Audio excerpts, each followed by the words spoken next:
Shalom Bapak Ibu Saudara yang kekasih di dalam Tuhan Yesus Kristus. Kita mengucap syukur kepada Tuhan karena pada pagi hari ini kita boleh merayakan Hari Raya Pentakosta, hari pencurahan Roh Kudus bagi gerejanya, Roh yang menguatkan, memulihkan dan menghidupkan. Bahkan Roh yang menuntut kita pada seluruh kebenaran Allah. Pada pagi hari ini kita akan dilawat oleh kebenaran firman Tuhan dengan tema Roh Allah yang menghidupkan dan memulihkan, dengan bacaan dari Yehezkiel pasal 37 ayat yang pertama sampai dengan ayat yang ke-14. Mari kita satu di dalam doa. Allah Bapa kami yang bertahta di dalam kerajaan surga, kami mengucap syukur Tuhan karena pada pagi hari ini kami boleh merayakan Hari Raya Pentakosta. Dan pada Hari Raya Pentakosta ini kami boleh dilawat oleh kebenaran firman-Mu. Berfirmanlah Tuhan, dan hati kami siap untuk mendengarkan firman-Mu. Dalam nama Tuhan Yesus, kami menyerahkan waktu-waktu pemberitaan firman Tuhan yang ada di depan. Kiranya Tuhan, hati kami boleh tenang teduh, pikiran kami boleh fokus, sehingga tidak ada satupun berkat firman Tuhan yang terlewat dari kami. Terima kasih Tuhan Yesus, dalam nama Tuhan Yesus kami berdoa. Amin. Bapak Ibu Saudara yang kekasih di dalam Tuhan Yesus Kristus, kesegaran hidup merupakan hal yang sangat didambakan oleh semua manusia. Untuk kesegaran fisik, maka manusia melakukan berbagai upaya untuk tetap memiliki kesehatan dan vitalitas dengan melakukan olahraga, makan makanan yang bergizi, dan mengkonsumsi berbagai suplemen. Sedangkan untuk kesegaran jiwa, manusia juga berusaha mencari sesuatu yang menyenangkan dan menenangkan hatinya. Manusia menonton film di bioskop, bersosialita, menonton TV, menjalin hubungan dengan orang-orang yang menyenangkan, bermain HP, bermain game, dan lain-lain sebagainya. Demikian juga dengan kesegaran roh. Manusia harus tetap menjaga hubungannya dengan Tuhan senantiasa, membaca dan merenungkan firman Tuhan, mendengarkan renungan firman Tuhan, beribadah, berdoa, dan melakukan kegiatan-kegiatan rohani lainnya. Saat ini kita akan merenungkan firman Tuhan mengenai penglihatan yang dinyatakan Tuhan kepada Yehezkiel tentang kuasa Roh Kudus yang menghidupkan dan memulihkan tulang-tulang kering yang berserakan. Melalui renungan ini juga kita dapat melihat bagaimana kemahakuasaan Tuhan yang sama itu juga menghidupkan serta memulihkan kita orang-orang yang percaya kepada Tuhan saat ini. Ada 3 hal yang akan kita renungkan saat ini dalam perenungan firman Tuhan kita. Yang pertama adalah keyakinan Yehezkiel akan kuasa Allah. Kita akan melihat bersama-sama dari Yehezkiel pasal yang ke-37 ayat yang pertama sampai dengan ayat yang ketiga. Demikian firman Tuhan. Lalu kekuasaan Tuhan meliputi aku, dan ia membawa aku keluar dengan perantaraan rohnya, dan menempatkan aku di tengah-tengah lembah, dan lembah ini penuh dengan tulang-tulang. Ia membawa aku melihat tulang-tulang itu berkeliling-keliling, dan sungguh amat banyak bertaburan di lembah itu. Lihat, tulang-tulang itu amat kering. Lalu ia berfirman kepadaku, "Hai anak manusia, dapatkah tulang-tulang ini dihidupkan kembali?" Aku menjawab, "Ya Tuhan Allah, Engkaulah yang mengetahui." Bapak Ibu Saudara yang kekasih di dalam Tuhan Yesus Kristus, melalui bacaan firman Tuhan ini sangatlah jelas bahwa Roh Allah membawa Yehezkiel untuk menyaksikan suatu penglihatan di mana melaluinya Allah akan menyampaikan firman kehendaknya untuk dinubuatkan bagi bangsa Israel. Saat itu Allah memperlihatkan tulang-tulang kering yang berserakan amat banyak kepada Yehezkiel. Kemudian Allah bertanya kepadanya di ayat yang ketiga, "Hai anak manusia, dapatkah tulang-tulang ini dihidupkan kembali?" Ini tentunya merupakan pertanyaan yang tidak membutuhkan jawaban, karena secara logis jawabannya adalah apalah gunanya atau apalah yang bisa diharapkan dari tulang-tulang kering yang tidak ada lagi kehidupan di dalamnya. Namun dengan iman, Yehezkiel menjawab, "Ya Tuhan Allah." Yang kedua adalah kuasa Roh Kudus bekerja sebagai nabi Tuhan yang telah banyak mengalami mujizat. Kita akan lihat dari ayat yang keempat sampai bagi Allah tidak ada yang mustahil. Demikian Allah sanggup membuat yang tidak ada menjadi ada. Lalu firman-Nya bagi tulang kering, bernubuat Allah berkehendak, maka ia lebih dikatakan kepadanya, "Hai tulang-tulang yang kering, Dengarkanlah firman Tuhan. Beginilah firman Tuhan Allah kepada tulang-tulang ini. Aku memberi nafas hidup di dalammu supaya kamu hidup kembali. Aku akan memberi urat-urat padamu dan menumbuhkan daging padamu. Aku akan menutupi kamu dengan kulit dan memberikan kamu nafas hidup supaya kamu hidup kembali. Dan kamu akan mengetahui bahwa akulah Tuhan. Lalu aku bernubuat seperti diperintahkan kepadaku, dan segera sesudah aku bernubuat, kedengaranlah suara, sungguh suatu suara berderak-derak, dan tulang-tulang itu bertemu satu sama lain. Sedang aku mengamat-amatinya, lihat, urat-urat ada, dan daging tumbuh padanya, kemudian kulit menutupinya, tetapi mereka belum bernapas. Maka firman-Nya kepadaku, bernubuatlah kepada nafas hidup itu, bernubuatlah hai anak manusia, dan katakanlah kepada nafas hidup itu, beginilah firman Tuhan. Hai nafas hidup, datanglah dari keempat penjuru angin, dan berhembuslah ke dalam orang-orang yang terbunuh ini, supaya mereka hidup kembali. Lalu aku bernubuat seperti diperintahkannya kepadaku, dan nafas hidup itu masuk di dalam mereka, sehingga mereka hidup kembali. Mereka menjejakkan kakinya, suatu tentara yang sangat besar. Bapak ibu saudara yang kekasih di dalam Tuhan Yesus Kristus, dari bacaan tadi kita melihat bahwa Allah berkarya sesuai dengan firman-Nya. Firman Allah berkuasa mewujud nyatakan kehendak Allah. Ketika ada firman kehidupan atas tulang-tulang yang kering, maka pemulihan terjadi pada tulang-tulang tersebut. Tulang-tulang itu kembali bersatu membentuk kerangka manusia, dan urat serta daging dan kulit tumbuh pada tulang-tulang itu.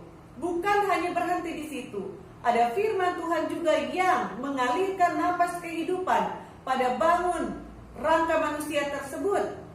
Sama seperti ketika penciptaan manusia yang pertama yang dilaporkan dalam Kejadian pasal 2 ayat yang ke-7 demikian. Ketika itulah Tuhan Allah membentuk manusia dari debu tanah dan menghembuskan napas hidup ke dalam hidungnya, demikianlah manusia itu menjadi makhluk yang hidup. Perbedaan antara manusia dan makhluk hidup ciptaan Tuhan lainnya yang ada di dunia ini adalah karena Allah menghembuskan nafas hidup, menghembuskan roh Allah ke dalam diri manusia, sehingga manusia menjadi makhluk yang berakal budi dan terhubung secara roh dengan Allah penciptanya. Semua keajaiban yang dialami oleh Yeskiel itu terjadi karena ada firman Allah yang dinubuatkan melaluinya. Tulang-tulang kering yang tidak berarti menjadi satu kembali. Daging, urat dan kulit tumbuh kembali pada tulang-tulang itu, serta roh yang menghidupkan mengalir di dalamnya. Di sini kita juga melihat bagaimana Allah memakai hamba-Nya untuk menyatakan kuasanya. Tuhan bisa sendiri melakukan kedahsyatannya itu, tetapi Tuhan mau bermitra dengan manusia melakukan kedahsyatannya. Tuhan mau memakai manusia untuk menjadi perpanjangan tangan Tuhan. Allah kita adalah Allah yang berotoritas, Allah yang maha kuasa, namun bukan Allah yang otoriter. Ia sangat mengasihi manusia dan mau memakai manusia menjadi alat di tangannya untuk melakukan karya Tuhan. Yeskiel sebagai Nabi Allah meneladankan kepada kita suatu sikap yang taat akan kehendak Tuhan untuk menyampaikan firman-Nya, meskipun secara logika tidak masuk akal. Namun Yeskiel tetap taat kepada Allah. Tidak ada di dalam bacaan Alkitab kita yang melaporkan kepada kita bahwa Yeskiel mempertanyakan kehendak Allah. Ia taat dan percaya bahwa apa yang dibuat oleh Allah adalah baik adanya. Yeskiel memperkatakan firman sesuai dengan perkataan yang disampaikan Allah kepadanya. Kemudian ia mengamat-amati bagaimana proses Tuhan terjadi atas tulang-tulang itu.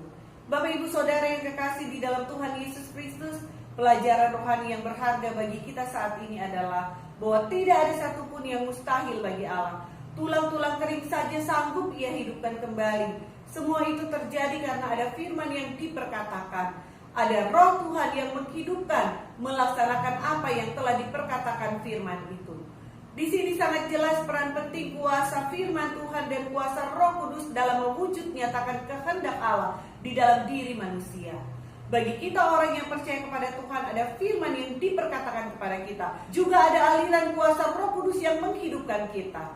Karena itu, marilah kita senantiasa mendengarkan firman Tuhan dan memperkatakannya. Maka lihatlah bagaimana Roh Kudus bekerja dengan luar biasa, mewujud nyatakan kuasa firman itu di dalam kehidupan kita. Ketika ada firman yang diperkatakan yang tidak sesuai dengan logika manusia, tetaplah percaya dengan iman bahwa apa yang dinubuatkan atau dinyatakan Allah benar adanya.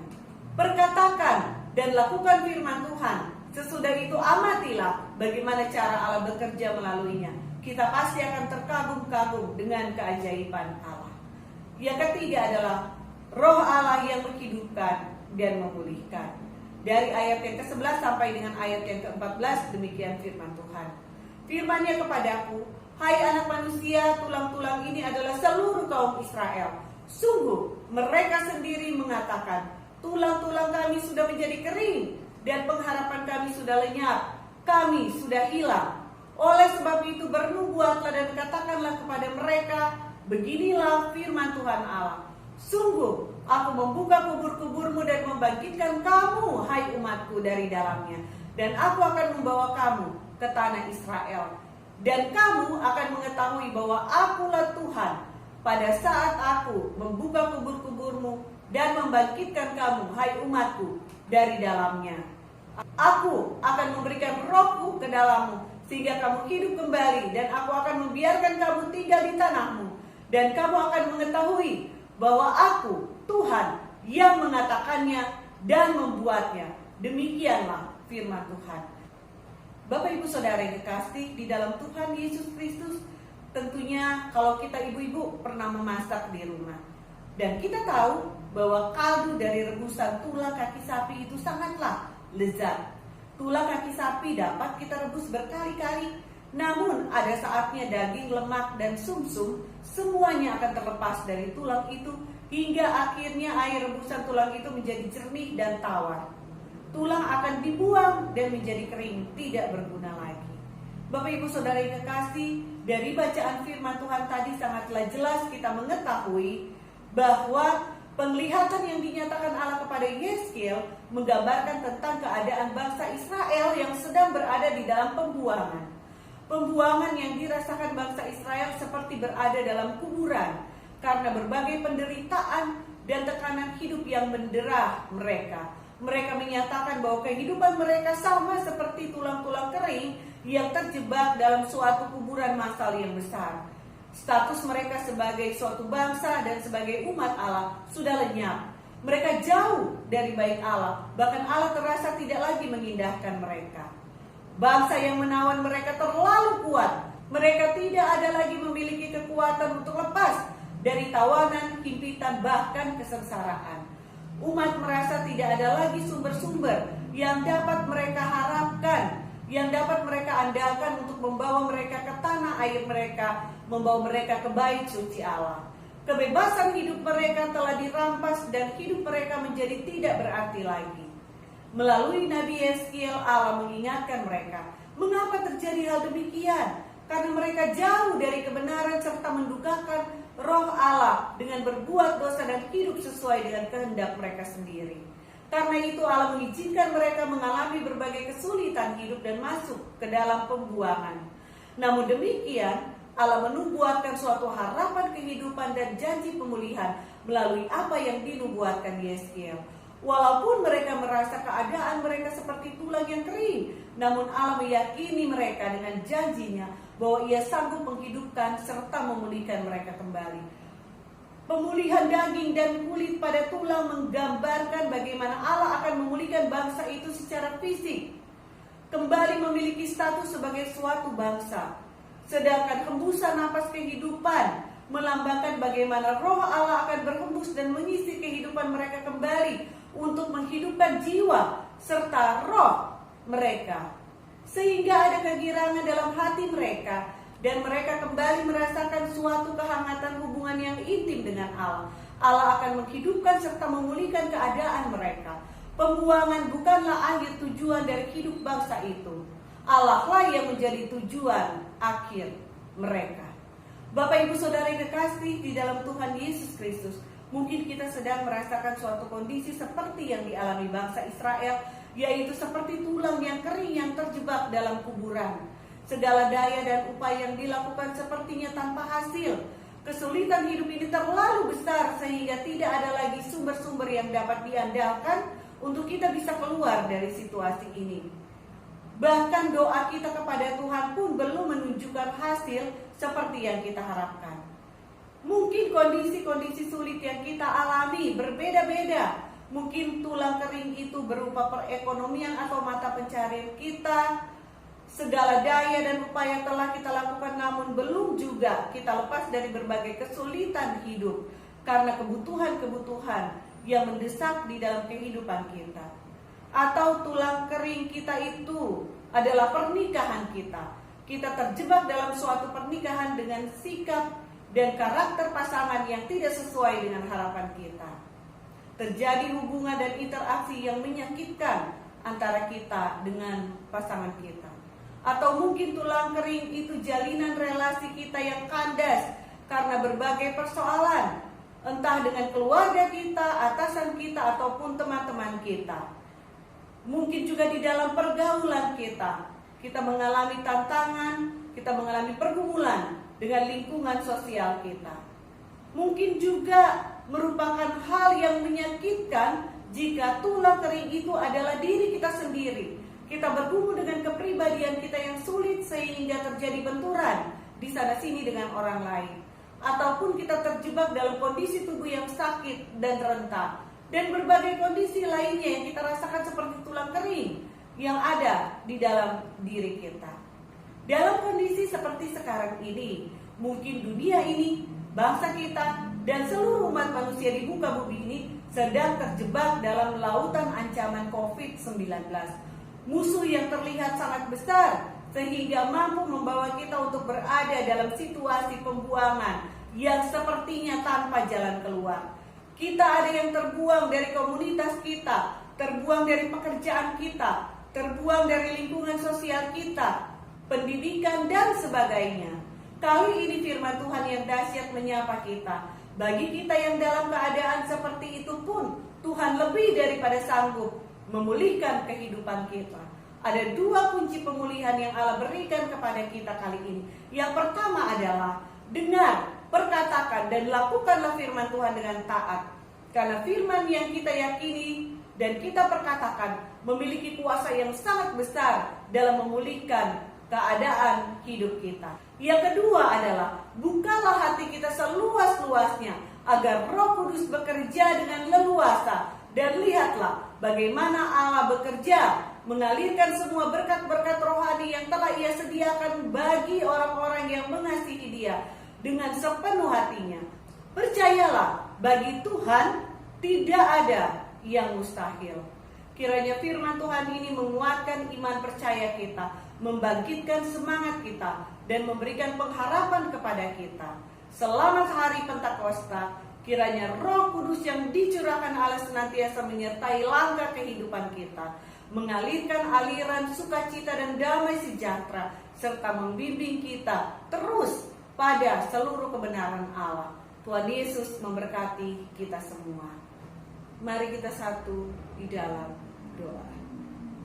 Bapa di surga, Bapa yang baik, yang telah menyatakan dirimu melalui Putramu Tuhan Yesus Kristus, kami bersyukur untuk firman Tuhan yang kembali menghiburkan, menguatkan, serta memberikan pengharapan yang baru kepada kami, bahwa Engkau memperhatikan kehidupan kami anak-anak-Mu.